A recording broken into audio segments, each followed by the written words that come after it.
Hey, what's going on, guys? It's Vinny here, and today I'm going to show you how to replace a Honda door switch on this 2010 Honda Accord. I do want to note that this process is pretty much exactly the same for other year, make, model Hondas, as well as a bunch of other vehicles that are out there on the road. So you could use this video to replace your door switch. So for the tools and parts needed for this job, you can either use an 8mm socket with a 1/4" ratchet or a Phillips head screwdriver, and then you're going to also want some type of pick tool. And then of course, last but not least, we have our new door sensor here. Part number is there. I recommend using the OEM Honda door sensor, and I will have links down in the description for everything you see in this video. So to locate your door switch, you're going to open up your door. Right here is the door switch. Some common symptoms of a bad door switch will be the door chime won't notify you if your headlights are still on, the key in the ignition chime won't work, or the interior lights may not come on when the door is open. So to test this, we can put the key in the ignition and you'll hear that beep. You can push on this and that beep should turn off. That's when the switch is working. All right, so we have the door open, the key out. We're gonna put the key in real fast. That beeping should be normal because the door's open. Now we're gonna close it. That light goes out and the beeping stops. But if you have a bad door switch or it's starting to go bad, then you may push on this door and you can see that light comes on and that beeping starts again. It's intermittent. So that's gonna tell me that that door switch is starting to go bad. Also, you might see your dome lights up here starting to go on or off. Same thing like when I'm pushing on this door and that light down there is going on and off. So I'm gonna take the key out and we're gonna turn the headlights on. And you're gonna hear that beep, come down to your switch, push that in. You hear it stops.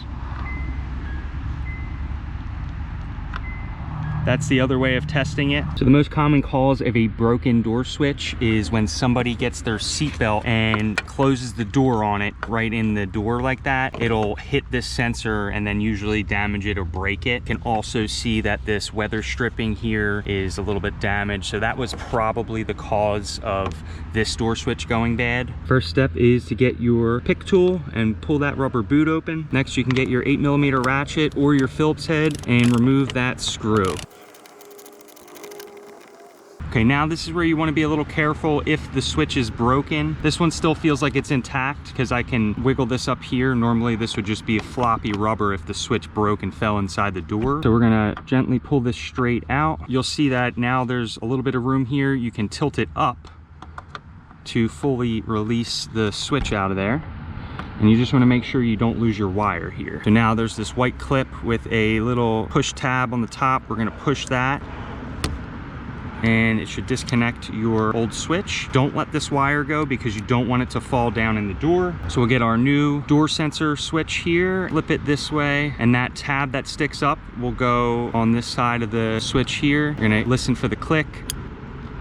That's how you know you're good. Also just wanted to point out that there's only one wire here, and if you look at the back of this door switch, there's metal here, which is what grounds the actual switch to the body of the car. And I saw people saying that they plugged it in to test it and that it wasn't working until they fully installed it like this and then bolted it in. That's what will actually ground the switch to the car to allow it to work correctly. And also there's metal on the front of this where the bolt actually goes through. So once you put this back in, and you can do that by angling it like this, and then it slides up like that. You put this bolt right back in here, and once this bolt goes in and is tightened all the way down, it will then ground this door switch to the chassis of the vehicle, which will then allow the door switch to work.